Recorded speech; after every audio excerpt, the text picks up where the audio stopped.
Good morning. আজকে আমি কিন্তু আছি গ্রামেতে। আপনারা প্রতিদিনই শহরের সকাল দেখেন, আজ দেখুন গ্রামের সকাল কীরকম হয়। এটা আমার বাড়ি।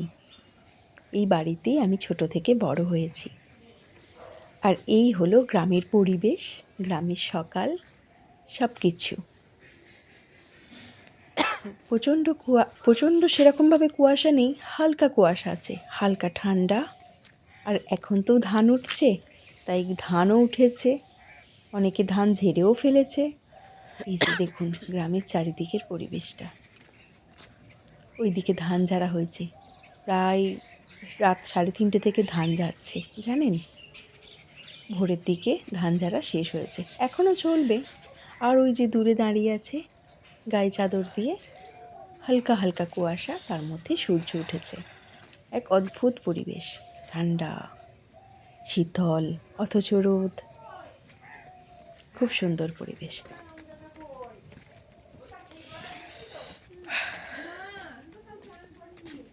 গ্রামের দিকে ঠান্ডাটা না একদম অন্যরকম, মানে যেটা গায়ে মেখে অনুভব করা যাবে। ঠান্ডার যে স্পর্শটা না খুব সুন্দরভাবে পাওয়া যায়। অদ্ভুত রকম গ্রামের দিকের শীতকালের সময়টা। আর এটাকে দেখছেন, এটা হলো মড়াই।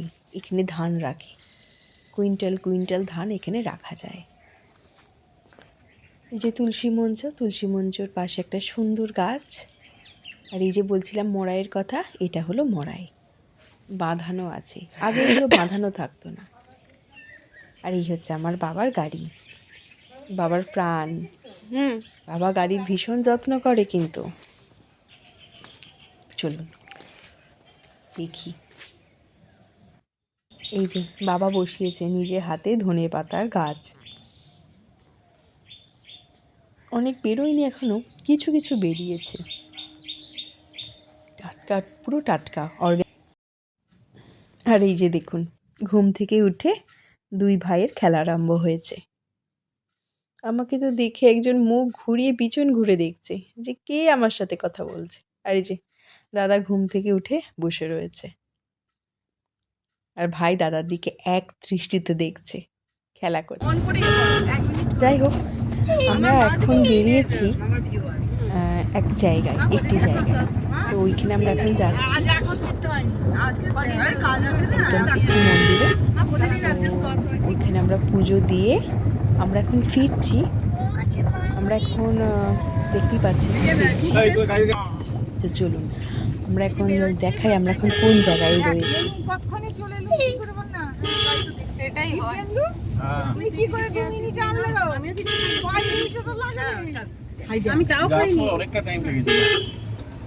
এই যে জায়গাটি দেখছেন, এটা হলো কতুলপুর থেকে একটু এগিয়ে। এখন আমরা যাচ্ছি বিষ্ণুপুরের দিকে। আমাদের গাড়ি ঘুরে গেল ডান দিকে, আমরা এখন সোজা যাচ্ছি বিষ্ণুপুর।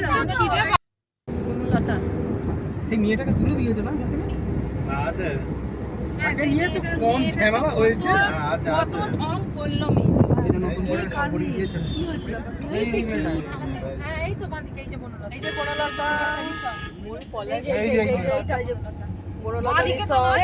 এই তো বনলতা এই এখানে কিন্তু ভালো খাবার পাওয়া যায় দামের চচ্চড়ি না খাবার ইয়ে মর্নিং এর তো ব্রেকফাস্টে না ব্রেকফাস্ট চচ্চড়ি দাম হ্যাঁ।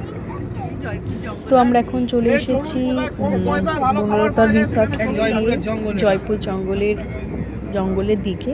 মানে জয়পুর জঙ্গল আমরা ক্রস করছি, দেখতেই পাচ্ছেন রাস্তার দুধারে জঙ্গল। সেই জয়পুর জঙ্গল আমরা এখন ক্রস করছি। এই জয়পুর জঙ্গল পেরিয়েই হচ্ছে বিষ্ণুপুর। রাস্তার দুপাশটা দেখুন, পুরো শাল গাছে ভর্তি, যা দেখছেন সব শাল গাছ। অসাধারণ, মনে হবে যেন ডুয়ার্সে চলে এসেছি। খুব সুন্দর পরিবেশ। ধরে ধরে খেয়ে নিচ্ছে। ছেড়েছে কাটার জন্য ওরাই খাবে বলে তোমার এই না এইটার পরে কি বাদিকে রাস্তাটা জানেন, এই জয়পুর জঙ্গল নিয়ে একটা গল্প আছে। যখন আমি অনেক ছোট ছিলাম তখন এই জঙ্গল আরও ঘন ছিল এবং এখানে ডাকাত থাকতো বড় বড়। কি করতো কি, এই ডাকাতের দল কোনো গাড়ি এলে, কোনো বাস এলে, দূরপাল্লার বাস এলে কী করতো, বাঁশ গাছ ফেলে কিংবা গাছ ফেলে রাস্তার মাঝখানে ফেলে রেখে দিত যাতে বাস না যেতে পারে। তারপর ওরা খুব সুন্দরভাবে মন দিয়ে আর কি ডাকাতি করতে পারত। এই হচ্ছে ব্যাপার।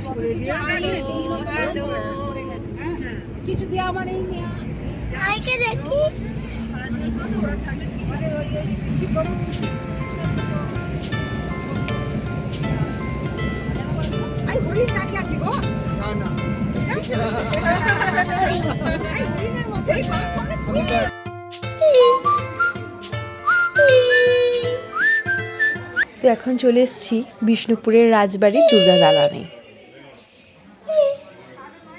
এখানে পুজো আছে, পুজো দেবো, মাকে প্রণাম করব, কিন্তু মায়ের ছবি তোলা এখানে যায় না, তাই মায়ের আমি কোনো ছবি তুললাম না। পুজো দিয়ে তারপর আমরা বাকি জায়গাগুলো যাবো।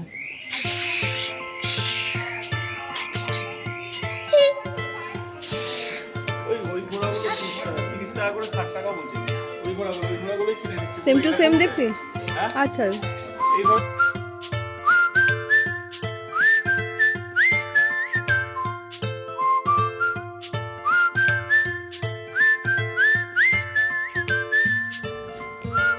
এই যে কাজগুলো দেখছেন, এগুলো হলো ডোকরার কাজ। বিষ্ণুপুরের বিখ্যাত টেরাকোটা আর ডোকরা। এই প্রত্যেকটি ঠাকুর, পুতুল যাই দেখছেন সব ডোকরার কাজ করা, ডোকরার মূর্তি। দামও কিন্তু খুব কম নয়। দেখুন, কাঁসা পিতল মিশিয়ে ডোকরার কাজ করা, কি সুন্দর সুন্দর সব জিনিস, অসাধারণ জিনিস, হাতের তৈরি, কষ্টকর, খুব সুন্দর জিনিস। যেমন ঠিক তেমনি দামও কিন্তু প্রচণ্ড পরিমাণ। আর এই যে ডোকরার হারকানেরও আছে, আবার মাটিরও হারকানের আছে, সব কিছুই আছে। তবে দুটি দোকানে কিন্তু জিনিসপত্র অসাধারণ, খুব সুন্দর সুন্দর জিনিস আছে, দেখতেই পাচ্ছেন।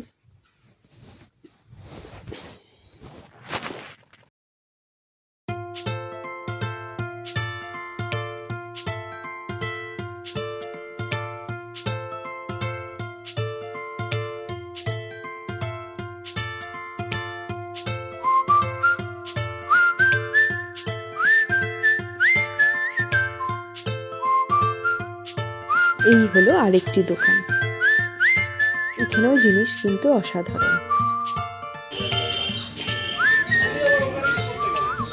দেখছি কি করব, দেখুন কিছু তো করতে হবে। সব শোপিস দেখে আমার প্রচন্ড ইচ্ছা করছিল, চলে গেছে? আমার জন্য সব নিয়ে নিই। জানেন, ডোকরার বাঁধানো ফ্রেমও আছে ১,৫০০ টাকা থেকে শুরু। যাই হোক, এখন চলছে খাওয়ার পর্ব, সবার খুব খিদে পেয়েছে।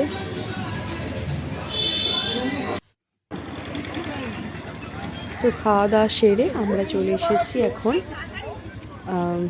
বিষ্ণুপুরের কিছু ঐতিহ্যময় স্থান দেখতে। ওই যে দূরে দেখতে পাচ্ছেন, ওটা হচ্ছে বিষ্ণুপুর ঢোকার গেট, আগেকার দিনে মল্ল রাজাদের সময়কার।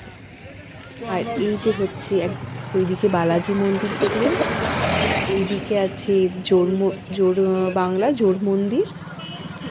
চলুন একটা একটা করে দেখি।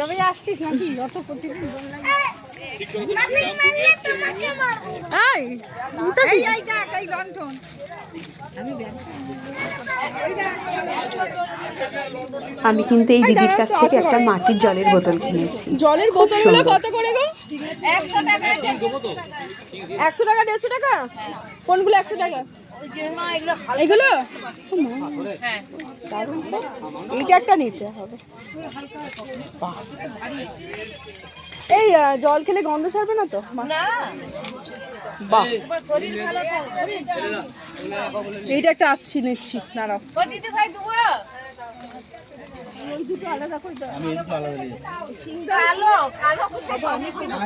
দিদি ভাই এদিকটা আসুন।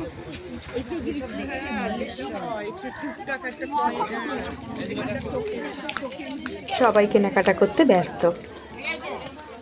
এটি হলো বড় পাথরের দরজা।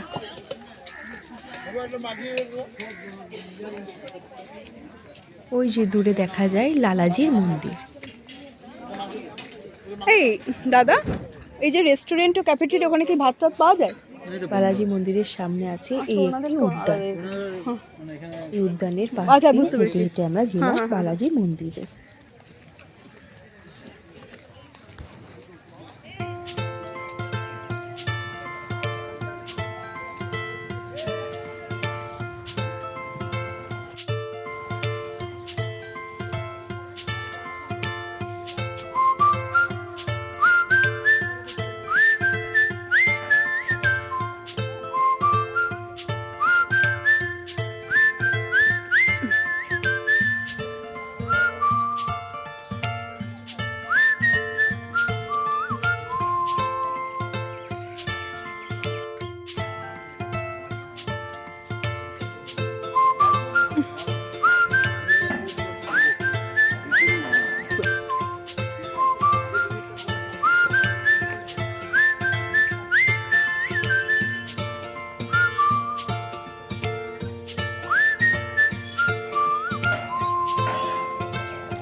আমি এখন ঢুকছি লালাজির মন্দিরে।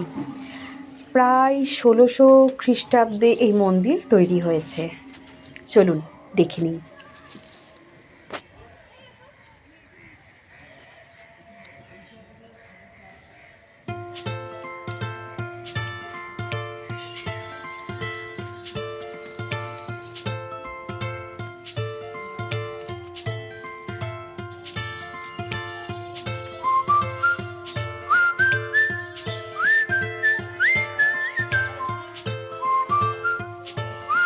সন্দীপ, এইখানে এসো, ওদেরকে সবাইকে নিয়ে এখানে দারুণ একটা ফটো তোলার জায়গা আছে।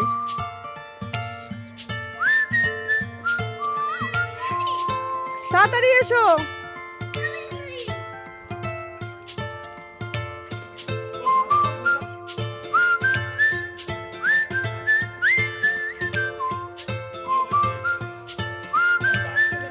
পোজ দেবো।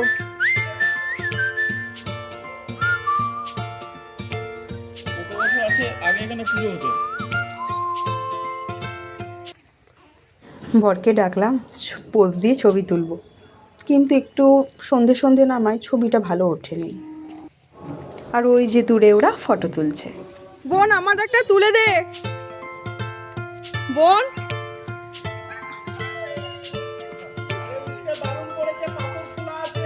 আচ্ছা ঠিক।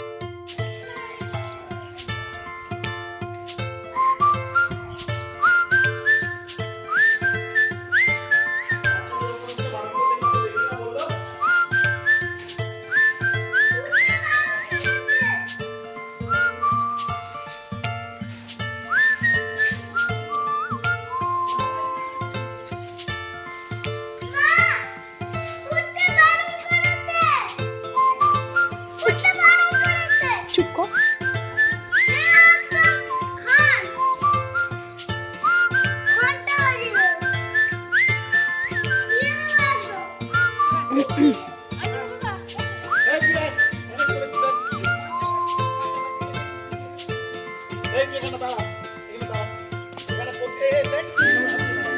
ওর একটা ফটো তুলে দিত ছেলেটা। ওর একটা ফটো তুলে দিত ছেলেটা।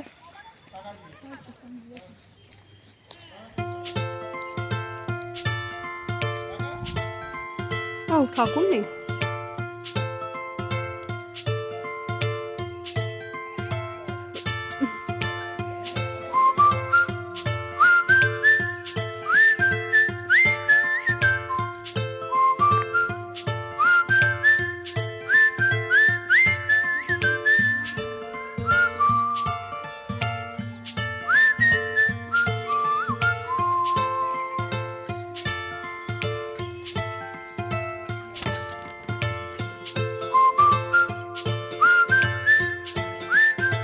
কত বছরের পুরনো এই মন্দির?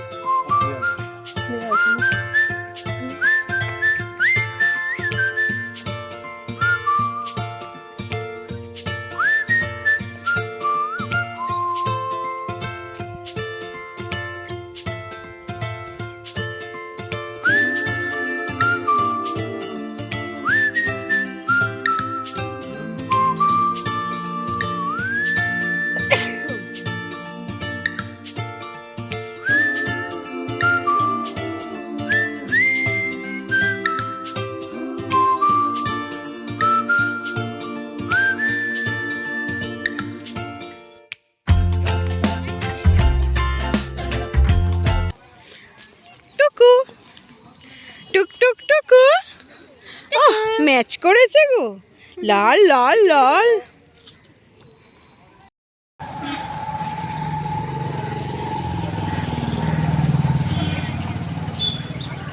আমরা এখন যাচ্ছি ওই দিকের মন্দিরটাতে, চলুন যা যাক। ওটা হচ্ছে রাধাকৃষ্ণের মন্দির।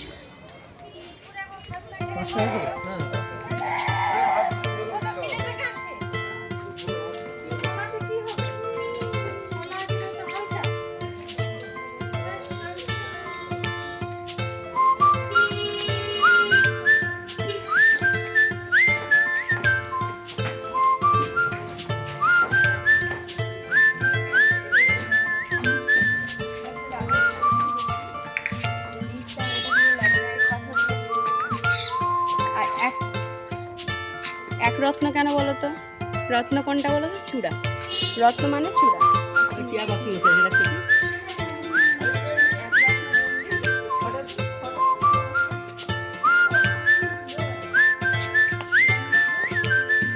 সব প্লেন করে দিচ্ছে।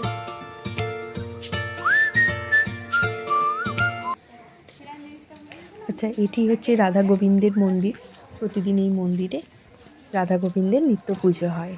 আর এই যে মন্দিরের পাশে খুব সুন্দর করে বাগান করা রয়েছে, দেখুন পরিষ্কার পরিচ্ছন্নভাবে, নিট অ্যান্ড ক্লিন।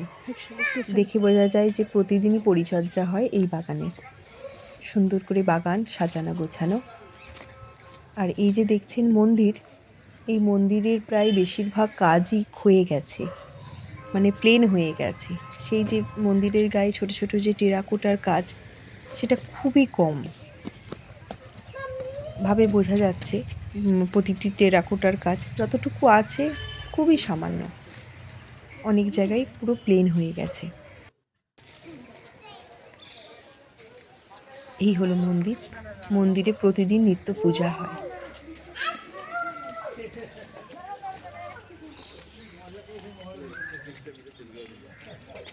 আর ওই যে দূরে দেখছেন,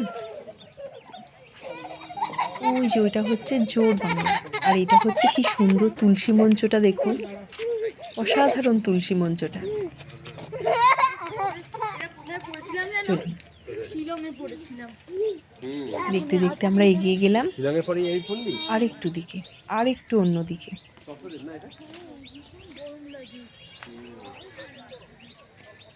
এই যে দেখুন মন্দিরের কি অবস্থা, অনেকটাই পুরো প্লেন হয়ে গেছে এবং এখন পুরো সারাইয়ের কাজ চলছে। আস্তে আস্তে হয়তো পুরোটাই প্লেন হয়ে যাবে।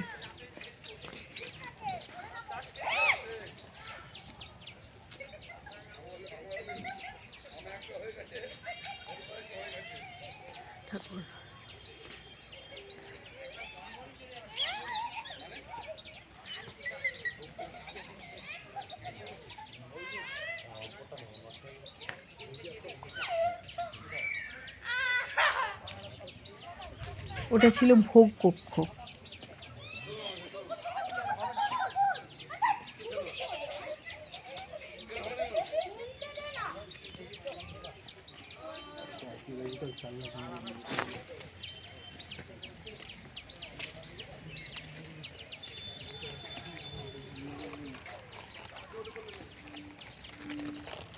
ব্লগ হবে না কিন্তু, হ্যাঁ নর্মাল ভিডিও করব।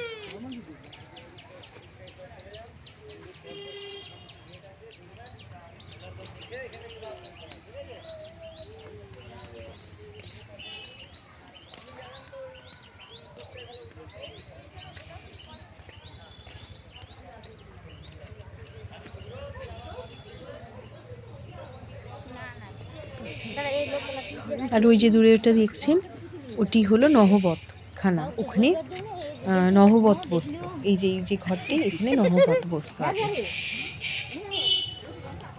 এই হলো মন্দির, বিষ্ণুপুরের রাধেশ্যাম মন্দির।